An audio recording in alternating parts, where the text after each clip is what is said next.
Mr. M. Manikam, Managing Director of Shakti Sugar, Vivek Saragi, Managing Director of Balrampur Chini, who joins us from Kolkata, and along with him, an industry representative, Mr. Abhinash Verma, Director General with ISMA. Gentlemen, good morning to all three of you. Thank you for joining us. Mr. Manikam, let me kickstart the discussion with you. Our interaction with some of the sugar analysts clearly seems to be indicating that sugar sector has been decontrolled, but it has been decontrolled with some riders. So it's a glass half full, glass half empty kind of a situation. Yeah, but I think, any kind of decontrol is welcome. We've been waiting for this for about 35 years. So I think any amount of decontrol is quite okay. And what is really good is that today we will not be forced to sell at below our cost of production, because earlier without decontrol you had the Essential Commodities Act sitting on your neck. So today the mill can choose to hold back the sugar or sell it as it wants, at the timing it wants, and this is one of the major support things for the industry. Avinash, what is the good news and what is the bad news? It's all good for me. If you ask me, I don't think there is any rider for the industry. My understanding of the whole situation is, number one, regulated release mechanism goes away totally, and we are free to sell whenever we want as per the commercial considerations of the mills. Secondly, regarding the levy sugar, it has gone forever.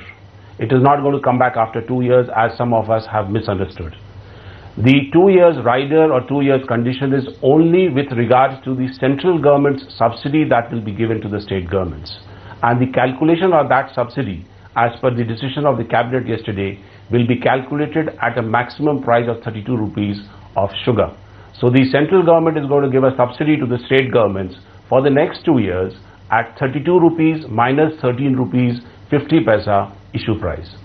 Vivek, just want to get you as well in on the discussion. The much awaited dismantling of controls in the sugar space have finally come about. You must be quite relieved. I think it's a very, very welcome development, and I think it's a decision in the right direction, and one appreciates it wholeheartedly. Vivek, but under the levy sugar mechanism, you had to supply sugar at a discounted price to the government. This being done away with surely help in improving profitability of the sugar division, which has been a big drag. At operating level, can you just briefly outline the impact for Balrampur Chini? See, basically, let's understand the decisions. I'd just take some time to clarify the decisions. First of all, the PDS system continues. Hence, the government of India bears the subsidy, which is the difference between the ex-mill price and the PDS price. The second decision is that the states would run the PDS system. That's how I understand it. So they would therefore have to buy the open market sugar at transparent tender mechanism, through a transparent mechanism. So they would buy the sugar distributed at the through the PDS as being done. However, the mechanism from the center shifts to the state. So state would buy the sugar from the mills and distribute it at the PDS price. The difference would be funded by the government of India.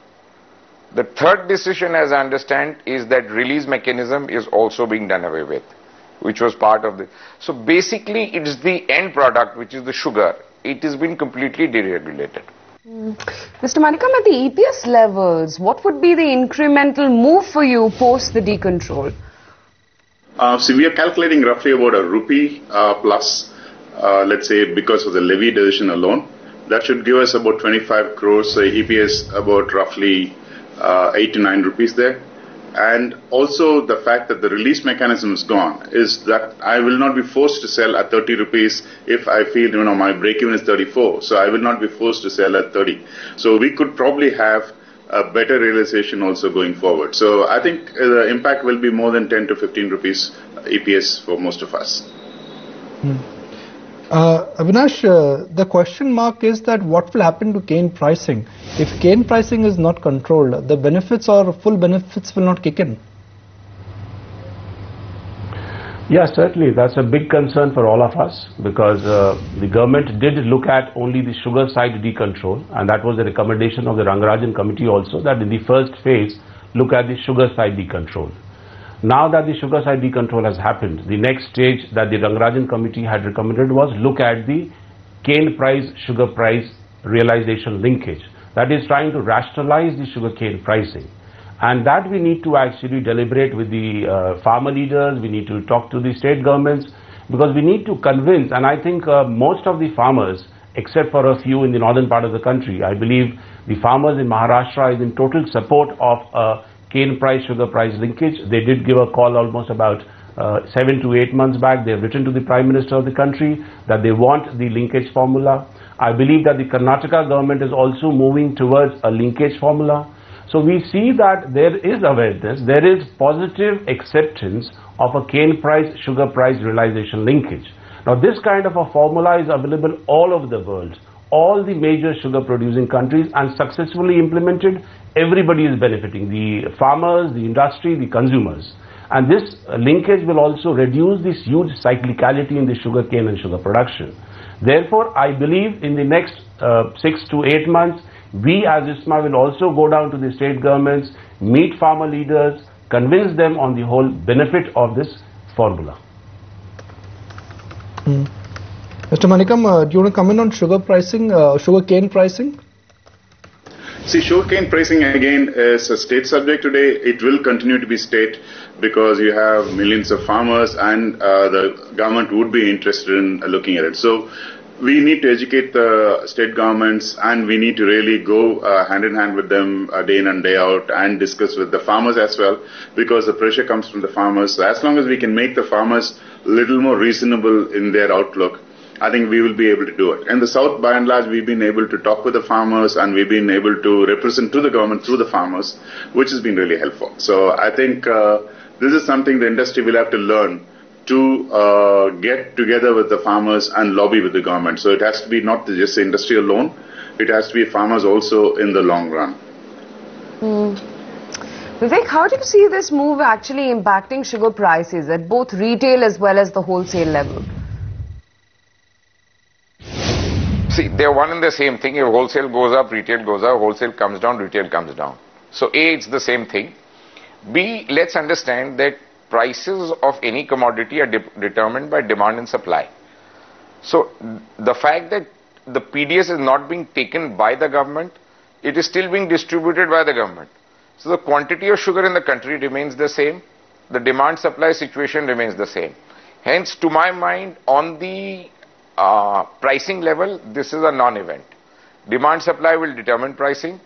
I repeat, there is enough sugar. We are producing more than we will consume. So one does not see any, this decision impacting pricing. Avinash, what is your understanding for the sugar industry? Do you think the currently the Indian sugar industry is suffering with overcapacity? No, I don't believe so. I mean, why should we say overcapacity? We should look at the consumption requirement of the country. Today we are able to produce whatever the country actually requires, and there's a very small surplus, and that surplus we can always export. Look at Brazil. Brazil is exporting almost half of what they're producing. And what we need to really actually move forward with is increase the sugarcane availability from the same area. That is, invest at the farm level, help the farmers with better seed, help the farmers to have better productivity. The sucrose content in the sugarcane can go up, which is actually going to help both the industry and the farmers. So we need to actually increase sugarcane availability and get it at a reasonable price, and then become competitive and export that surplus sugar into the international world. So I don't see that we have overcapacity